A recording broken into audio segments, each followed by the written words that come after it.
9월 25일 말씀 묵상입니다. 오늘은 신명기 9장 9절부터 21절까지의 말씀을 함께 묵상하도록 하겠습니다. 이스라엘은 완악했습니다. 하나님의 도움과 보호 속에서 하나님의 은혜를 받으며 살아갔음에도 불구하고 하나님의 뜻에 합당하게 살지 못했습니다. 그런 이스라엘을 하나님은 여전히 사랑하셨고 늘 용서해 주셨습니다. 오늘 본문은 출애굽기 32장에서 34장까지의 벌어졌던 금송아지 사건에 대해서 말하고 있습니다. 함께 내용을 묵상하도록 하겠습니다. 9절 10절을 읽겠습니다. 그때에 내가 돌판들 곧 여호와께서 너희와 세우신 언약의 돌판들을 받으려고 산에 올라가서 40주 40야를 산에 머물며 떡도 먹지 아니하고 물도 마시지 아니하였더니 여호와께서 두 돌판을 내게 주셨나니 그 돌판의 글은 하나님이 손으로 기록하신 것이요 너희의 총회 날에 여호와께서 산상 불 가운데서 너희에게 이르신 모든 말씀이니라. 그때에로 시작합니다. 그때는 모세가 언약의 돌판을 받으려고 산에 올라간 때입니다. 또한 이스라엘이 광야에서 하나님을 거역하고 호렙산에서 금송아지를 만들었던 때입니다. 그때 하나님은 진노하셨고 이스라엘 백성들을 멸하려고 하셨습니다. 모세는 백성들을 위해서 40일 동안 금식하면서 중보 기도를 했고 하나님은 직접 기록하신 두 돌판을 주셨습니다. 11절 12절입니다. 40주 40야를 지난 후에 여호와께서 내게 돌판 곧 언약의 두 돌판을 주시고 내게 이르시되 일어나 여기서 속히 내려가라. 내가 애굽에서 인도하여 낸 내 백성이 스스로 부패하여 내가 그들에게 명령한 돌을 속히 떠나 자기를 위하여 우상을 부어 만들었느니라. 광야 2세대들은 그들의 부모 세대가 저지른 일에 대해서 듣고 있는 중입니다. 그 부모 세대들이 어떻게 스스로 부패하여서 자신의 뜻대로 살면서 하나님의 명령을 지키지 않았는지, 그리고 하나님을 섬기지 않고 우상을 만들었는지에 대해서 이야기를 듣고 있습니다. 하나님과 이스라엘은 계약 관계입니다.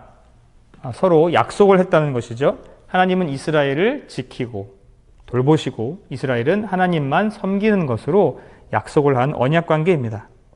그러나 이스라엘은 자기를 위하여서 하나님을 저버립니다. 하나님은 이스라엘 백성들을 내 백성이라고 하지 않고 모세에게 너의 백성이다라고 이야기합니다. 하나님은 이렇게 하나님을 섬기지 않는 이스라엘 백성들을 내 백성이라고 말하지 않고 모세의 백성이라고 이야기할 정도로 하나님께서는 마음이 많이 아프셨고 진노하셨습니다. 이 금송아지 사건은 이스라엘의 역사에 중요한 사건입니다. 그들은 이 사건을 기억해야 하고 이 사건을 통하여서 하나님과 그들의 관계를 다시 한번 생각해 봐야 합니다. 이 사건은 상징적으로 꼭 기억해야 하고 그 마음 가운데에서는 하나님을 배신하지 않는 마음을 꼭 가져야 합니다. 13절 14절입니다. 여호와께서 또 내게 말씀하여 이르시되 내가 이 백성을 보았노라. 보라 이는 목이 곧은 백성이니라.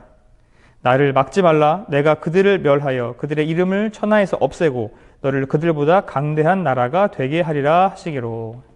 6절에서 모세는 이스라엘이 목이 곧은 백성이라고 말했습니다. 그런데 오늘 본문에서는 하나님께서 다시 한번 그렇게 말씀하시면서 그것을 확인하십니다. 목이 곧은 백성이다. 완악하다는 뜻이겠죠. 사람들이 짐승을 조종할 때에 그렇게 말을 잘 듣지 않는 짐승들에게 목이 곧다라고 이야기합니다. 짐승들을 운전할 때는 말로 하지 않고 이렇게 손으로 짐승들을 조종하게 되는데요. 그 짐승들이 주인의 말을 듣지 않고 목에 힘을 주고 버티는 모습이 목이 곧은 백성, 오늘 이스라엘 백성에게 투영되었습니다. 이스라엘이 다른 신을 섬겼기 때문에 그들은 이미 계약을 파기했습니다. 하나님이 파기하신 게 아니고 사람이 파기했습니다. 그 계약이 파괴되면서 어떤 결과를 초래하게 되었나요? 자신의 멸망과 자신의 이름이 세상에서 없어지는 결과를 초래하게 됩니다. 하나님은 이스라엘 자손을 멸망시키고 모세의 후손을 통해서 그 언약을 이어가시겠다고 이야기하십니다. 그러나 모세는 그것을 반대하고 백성들을 대신해 중보기도를 하는 것이죠. 15절입니다. 내가 돌이켜 산에서 내려오는데 산에는 불이 붙었고 언약의 두 돌판은 내 두 손에 있었느니라. 모세는 하나님으로부터 돌판을 받습니다. 두 돌판을 받았다는 얘기는 계약을 의미합니다. 다른 내용이 아니었고 같은 내용이었고, 하나는 언약의 당사자들 따로따로 하나씩 갖고 있는 것이죠. 그 돌판을 가지고 내려옵니다. 그런데 산에는 여전히 불이 있었다라고 이야기하죠. 이것은 하나님께서 산에 여전히 계셨다라는 것을 의미합니다. 모세는 내려왔지만 하나님은 그곳에 여전히 계셨습니다. 16절, 17절입니다. 내가 본즉 너희가 너희의 하나님 여호와께 범죄하여 자기를 위하여 송아지를 부어 만들어서 여호와께서 명령하신 돌을 빨리 떠났기로 내가 그 두 돌판을 내 두 손으로 들어 던져 너희의 목전에서 깨뜨렸노라. 안타깝게도 그 하나님과 맺은 언약, 그리고 하나님께서 주신 그 돌판이 모세로부터 백성들에게 전해지기도 전에 이미 이스라엘 백성들은 우상숭배를 하고 말았습니다. 모세는 하나님을 만났고 하나님께로부터 돌판을 받아서 앞으로 하나님의 백성으로서 어떻게 살아야 할 것인지를 전달받았지만 이스라엘 백성들은 이미 하나님의 뜻과는 먼 행동들을 하고 있었죠. 모세가 손에 들고 있던 돌판을 깨뜨려 버립니다. 모세가 단순히 화가 나서 손에 들고 있는 아무거나 던져서 깨뜨렸던 것일까요? 사람이니까 그럴 수도 있었겠습니다만 모세가 이렇게 돌판을 던져 깨뜨린 이유는 그것이 이제 필요 없어졌기 때문입니다. 모세는 이스라엘 백성들을 대신해서 하나님과 계약을 맺고 돌아오는 길입니다. 그 계약의 내용은 무엇입니까? 우상 숭배하지 말라. 하나님만 섬기라. 이 내용이었는데 그 내용을 알려주기도 전에 이미 백성들은 우상 숭배를 하면서 계약을 파기해 버렸습니다. 이것은 고대 근동에서 조약이 파괴되었을 때 그 문서를 찢어버리는 것과 연관이 있습니다. 그리고 새로운 조약이 체결되면 다시 새 문서를 만들죠. 그래서 모세도 그 문화에 따라서 돌판을 깨트려서 파기시킨 겁니다. 18절, 19절, 20절 말씀을 이어서 읽겠습니다. 그리고 내가 전과 같이 40주 40야를 여호와 앞에 엎드려서 떡도 먹지 아니하고 물도 마시지 아니하였으니 이는 너희가 여호와의 목전에 악을 행하여 그를 경노하게 하여 크게 죄를 지었음이라. 여호와께서 심히 분노하사 너희를 멸하라 하셨으므로 내가 두려워하였노라. 그러나 여호와께서 그때에도 내 말을 들으셨고 여호와께서 또 아론에게 진노하사 그를 멸하려 하셨으므로 내가 그때에도 아론을 위하여 기도하고. 모세는 또다시 40일 동안 금식하면서 중보 기도를 합니다. 계약을 파기했다는 것은 계약의 파기로 끝나는 것이 아닙니다. 계약을 파기한 당사자에게는 저주가 따르게 됩니다. 모세는 하나님께서 이스라엘을 멸하실 것을 두려워하였고 진심을 다해서 민족들을 위하여서 하나님 앞에 기도했습니다. 하나님은 모세의 기도를 듣고 마음을 돌리셨습니다. 그만큼 모세의 기도는 간절했고 진심이었고 하나님께서는 그 기도를 기뻐 받으셨던 것이죠. 죽어 마땅한 이스라엘 백성들은 하나님의 은혜로 살아남게 되었습니다. 여기서 아론에 대한 이야기가 나오는데요. 백성들이 금송아지를 만들고 우상숭배를 했던 그 상황에서 금송아지를 만든 당사자가 아론입니다. 그렇기 때문에 아론은 아주 큰 죄를 짓게 되는 것이죠. 그러나 제사장이기 때문에 하나님께서는 그 아론에 대해서도 흔쾌히 용서해 주시고 모세의 중보를 통하여서 이스라엘 백성과 아론은 다시 한번 기회를 얻게 됩니다. 이 우상숭배가 하나님께서 제일 싫어하는 죄이었는데 하나님께서 선택하신 그 백성들이 우상숭배를 했다는 것은 하나님 편에서는 참 마음이 아픈 일이었을 것입니다. 그리고 진노할 일이었겠죠.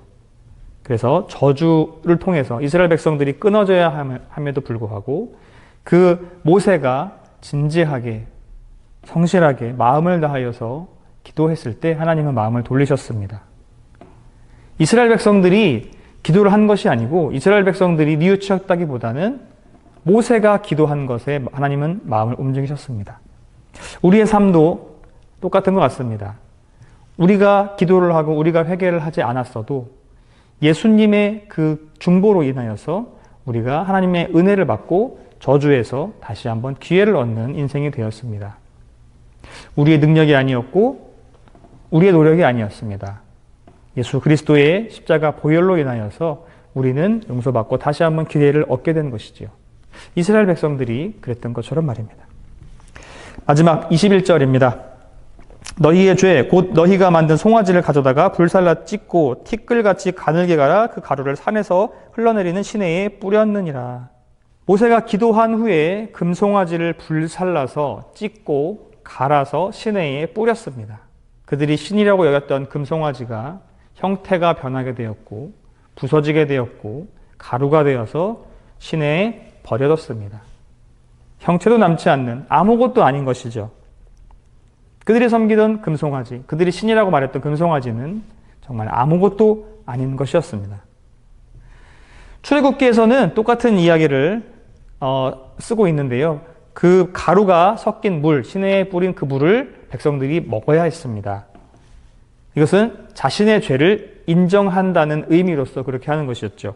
그런데 오늘 본문에서는 그런 장면은 나오지 않습니다. 왜냐하면 모세가 중보기도를 통해서 하나님으로부터 용서를 받았기 때문에 그렇게 하지 않아도 되는 것이었습니다. 성도 여러분, 이스라엘은 범죄한 죄인들이었습니다. 그들은 멸망되어야 했고 그 이름은 사라졌어야 했습니다. 이스라엘이 선택받은 민족이라고 해서 그들은 자랑하고 있지만 그들이 하나님과의 계약을 너무도 쉽게 깨버린 민족이라는 것은 자명합니다.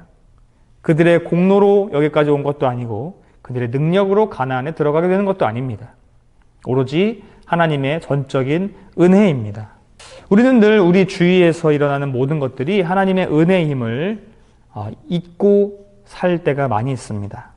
우리의 모든 것은 하나님의 은혜이고 하나님께서 우리에게 주신 선물임에도 불구하고 그것을 기억하지 못하고 너무나 당연하게 여기고 우리가 생각할 때에 부족한 점이 있다면 그것으로 인하여서 불평하고 불만하는 일들이 종종 있습니다.